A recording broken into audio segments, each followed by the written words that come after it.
What's up, everyone? It's Russo. I hope everyone is doing well. Please follow my Instagram at Russo Lifts, just in case something happens to this YouTube channel. You can follow, message, and you can watch my daily story content on Instagram. I'll see you there.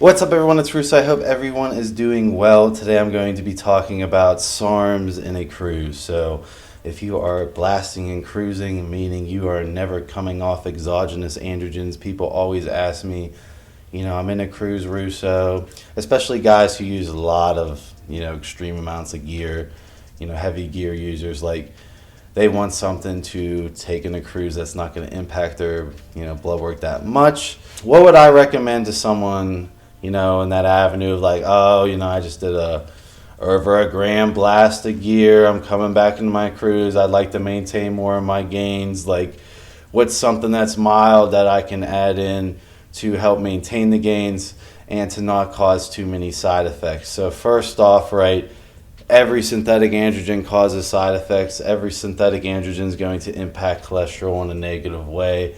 That being said, if you're blasting grams, that's not on the top of the priority list, right? If you were more health focused, you'd probably do a TRT protocol with maybe a little bit of an androgen on top versus a ginormous blast. But I'll go into this, right? I see a lot of people go into cruises and have really good results with S4.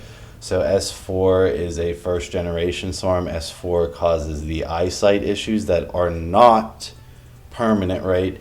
It just binds with the androgen receptors in the eyes, which goes away after you cessate S4, but that's something to keep in mind. But S4 does not cause any hair loss. I don't get any reports of acne or gyno or anything. Obviously, it has a higher binding affinity than the testosterone you're cruising on, meaning that it's going to beat the testosterone to the androgen receptor, thus could lead to more estrogen and DHT conversion from more of the cruise testosterone being booted off the AR.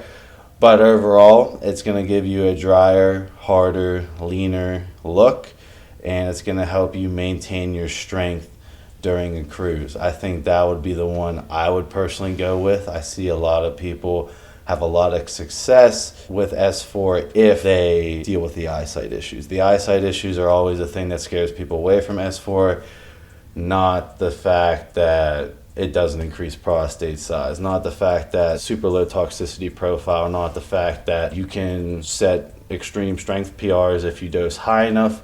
As far as dosages, I would split up, anywhere from 50 to 175 milligrams a day, around a 6-hour half-life, so you could split that up accordingly, or you could spike pre-workout. For me personally, I think to get the cruise effect, I would split it up and keep it even throughout the day, keep the blood level stable. So that would be the SARM that I would go with in a cruise, right? It's going to keep you lean, it's dry, no water retention, no hair loss. Like, that's one of the most hair safe androgens you can mess around with, in my opinion.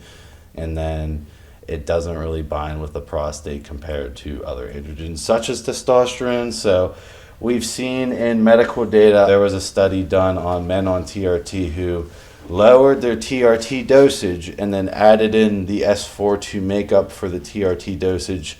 Thus, they had overall less prostate binding, which resulted in their prostate shrinking, lowering their PSA.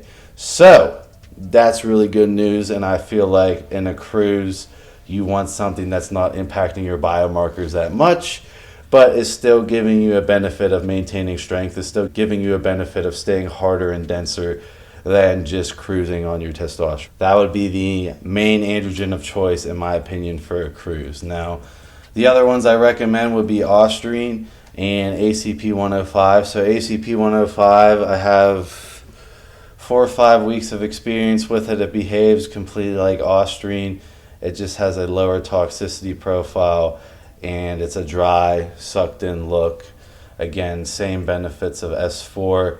I just think S4 overall, because I know the data behind it not increasing prostate size at all, makes me want to, recommend that more in a cruise of testosterone versus, something like ACP where I don't know for sure.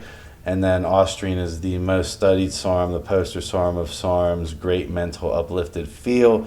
ultra confidence with Austrine. I honestly like Austrine just for the mental boost alone, let alone it's a dry compound, increased vascularity, increased density, and all the other things in between. It is much more toxic than something like S4 in my opinion, especially above the 25 milligram mark. And I personally, for my lab rat, I like 30 to 40 milligrams a day, which really wouldn't put you in a cruise, where something as S4 is much more mild in my opinion, around 50 to 125 milligrams a day, causing about the same look. So you're just dealing with the eyesight with S4. There's no eyesight issues with Austrine. So keep that in mind, but Austrine is something I would recommend in a low enough dosage to not impact biomarkers too much. Obviously, it is going to decrease cholesterol in a negative way, but it's something you could utilize in a cruise to keep yourself leaner, keep you denser, help you maintain strength,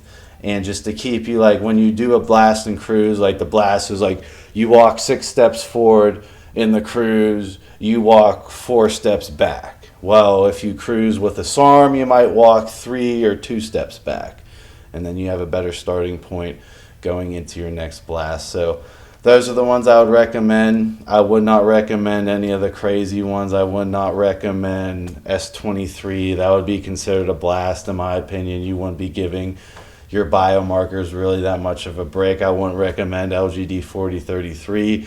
You're not giving your biomarkers that much of a break. I would not recommend 3303 because you're not giving your biomarkers that much of a break. And I definitely wouldn't recommend R80-140 just based on how much that screws up blood work, or R80-150, which is even stronger than R80-140.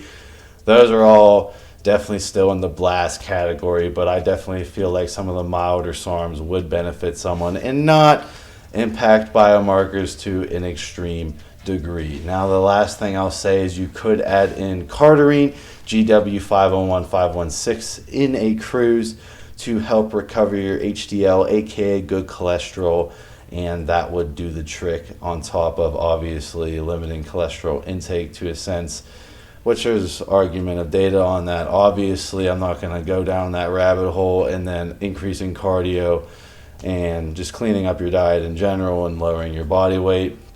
But cardarine will instantly boost your HDL like 10 to 40 points I've seen in blood work. So that's there. Now the thing with cardarine is it's going to make your muscles much flatter. So if you notice that, I've already made a video, which I'll have Dante link a card up here, talking about the odd side effects of cardarine, where it shows that it slowly converts fast twitch muscle fibers to slow twitch muscle fibers, and you could drop in strength gains. But is it worth it? In my opinion, yes, it is worth it to recover the HDL cholesterol. But overall, at the end of the day, to summarize, right, the milder SARMs, in my opinion, the one I would go with in a cruise, if I were to cruise with one after a big blast, would be 50 to 175 milligrams of S4, split up with the 6-hour half-life to keep it constant. And I would deal with the eyesight side effects, knowing that it's not binding with the prostate. It's maintaining my strength, my vascularity, keeping me leaner than just cruising on test. And I can lower my overall TRT, HRT dosage in a cruise, thus causing less prostate binding over time, which gives my body a break and doesn't impact my biomarkers that much, besides the HDL good cholesterol, which it would impact. And then obviously you'd want to keep your LDL in check. So hopefully you guys learned something. I will see you guys in my next video.